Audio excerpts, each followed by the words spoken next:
Ah, mais je me défends. C'est tout. Hein. Pas du tout. Ah ben non, on n'est pas en sécurité. Bon, il y a des voleurs partout, donc voilà. Oui, je me sens en sécurité chez moi.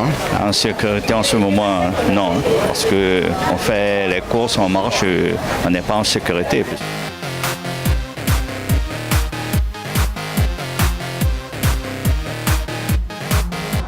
Par les temps qui courent, nous sommes nombreux à vivre derrière les barreaux tels des prisonniers. Une précaution que nous avons été contraints de prendre pour faire face à l'insécurité ambiante.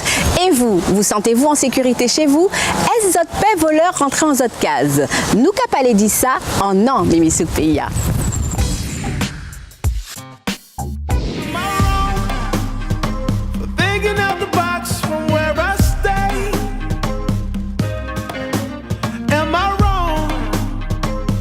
Ah, mais je me défends.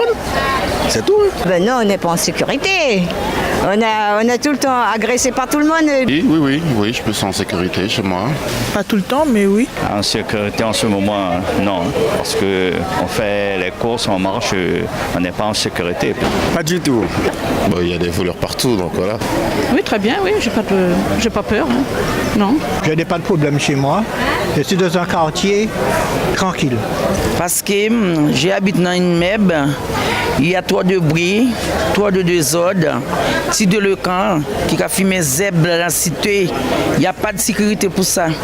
Si, je me sens sécurité chez moi, mais là, il y a depuis quelques temps. Pas vraiment, parce qu'il y a trop de voyous qui traînent dans la cité. Je me suis arrangé de façon, bien, on n'est jamais carrément en sécurité à 100%, hein, mais quand même, je pense que ça va mieux.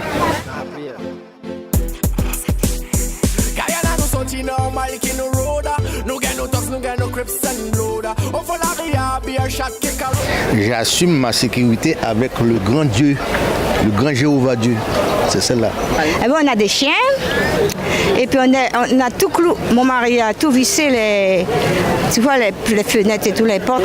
Des barreaux, aucun système d'alarme, pas de chien, mais bon, ouais, voilà, j'ai confiance. Le voisinage, oui, les voisins sont là pour l'entraide, oui. Le voisinage est un bon moyen pour lutter contre l'insécurité.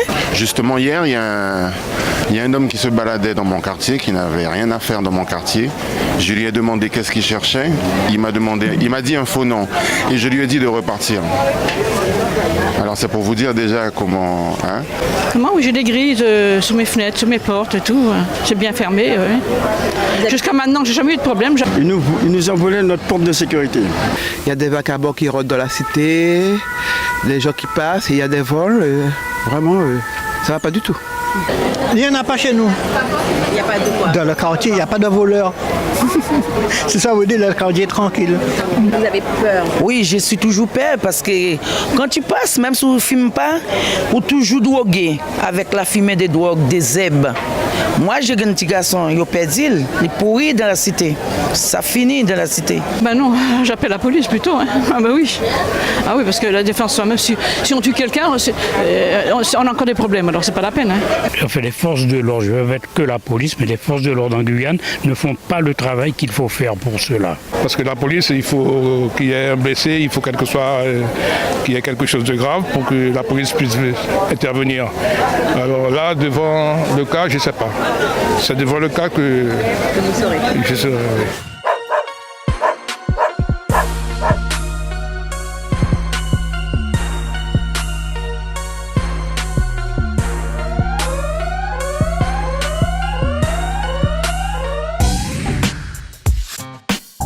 Vous sentez-vous en sécurité chez vous, dans votre maison? Faisons le point tout de suite avec notre invité.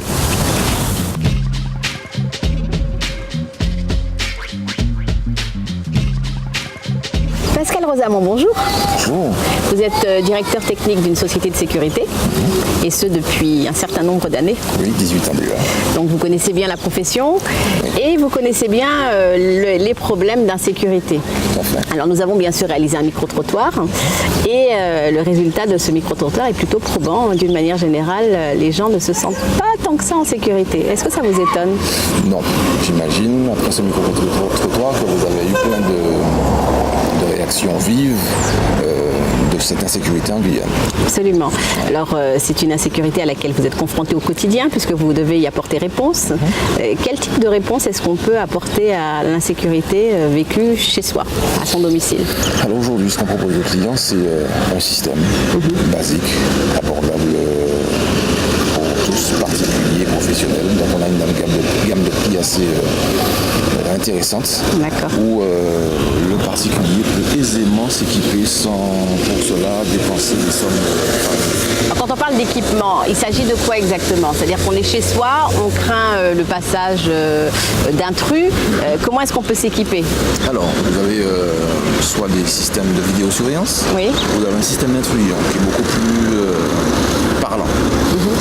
À l'intérieur, vous pouvez mettre, pendant que vous êtes chez vous, vous pouvez mettre votre système d'alarme en marche et vous avez une périmétrie autour de la maison qui protège des différentes intrusions. Donc c'est ce qu'on propose chez tous les clients, c'est cette solution qu'on leur apporte. Alors est-ce que ça évite le fait d'avoir à se protéger derrière des barreaux? Parce qu'aujourd'hui on voit bien que les maisons guyanaises sont équipées de grilles, des fois pas forcément esthétiques, et c'est vrai que certaines personnes ne se retrouvent pas dans l'idée d'être enfermées. Est-ce que ça, justement, ça permet d'être un petit peu plus... Un petit peu plus, mais je ne dirais pas qu'il faille enlever les grilles. Ah d'accord. Voilà, il faut se faire une raison. Oui, il faut se faire une raison, c'est comme ça, c'est la réalité. Mais le système d'alarme, c'est un plus qui vous permet de prévoir un petit peu une éventuelle intrusion. Donc à l'intérieur, je mets en marche, je peux circuler à l'intérieur sans aucun problème. Et si quelqu'un vient et essaye de tenter quoi que ce soit, même le soir, le système d'alarme se déclenche et je suis déjà alerté si quelqu'un venait à... Vous avez tout à l'heure, au début de cette entrevue, fait allusion aux tarifs qui sont pratiqués donc, par les sociétés. Est-ce que ce sont véritablement des tarifs assez accessibles à tous? C'est-à-dire que le kidam qui vit par exemple dans un logement social, est-ce qu'il peut s'équiper Tout à fait. Oui. Aujourd'hui, la société qui va représenter a essayé de mettre l'accent sur le particulier lambda. On a des petits kits qui sont à la portée de tous. On a également la possibilité de faire de la location, que le client puisse s'équiper et avoir une sécurité minimale chez lui. Après, ce sont des systèmes qui sont évolutifs et on peut aisément faire croître le système d'alarme. Ah, donc ça c'est intéressant, on peut également louer. Tout à fait, il y a la location, donc on a connaissance de la demande et du besoin, donc on a ouvert ce volet location aux clients, aux particuliers, même aux professionnels. Est-ce que vous avez beaucoup de demandes, très honnêtement, sans pour autant alerter la population, mais est-ce qu'il y a beaucoup de personnes qui se tournent vers vous pour s'équiper? Oui, il y a beaucoup de demandes. Il y a du préventif. Et puis il y a des clients qui viennent, qui ont subi une effraction, une tentative et qui viennent vers nous. Est-ce que ces systèmes sont véritablement efficaces au quotidien? Oui. Quelles sont leurs failles? La ligne téléphonique, souvent. Mais bon, il y a une parade aujourd'hui, on utilise le réseau GSM qui nous permet de contourner cette faille. Même si on coupe la ligne téléphonique au poteau, il y a un GSM qui prend le relais et qui transmet les informations. C'est-à-dire que n'importe comment, on est protégé. On est protégé. Voilà. Très bien. C'est quelque peu rassurant. Je crois que ça peut commencer à rassurer les clients et leur dire qu'ils peuvent faire confiance à un système d'alarme. Et donc, dans notre quotidien, il faut qu'on entre dans nos esprits que le système d'alarme n'est plus du luxe, mais... Non, c'est un besoin aujourd'hui. C'est pas du luxe, c'est pour ça qu'on a réduit les prix justement pour permettre à tout le monde d'avoir un système d'alarme. Merci beaucoup Pascal Rosamond. De rien. C'était votre émission Mimi Souk pour être au cœur de la vie du pays. Prévenir vaut mieux que guérir et ne pas tenter le diable est un bon moyen de se mettre à l'abri, même si nous toutes savons qui joue malo, pas gain prend garde en nom Mimi Souk pays.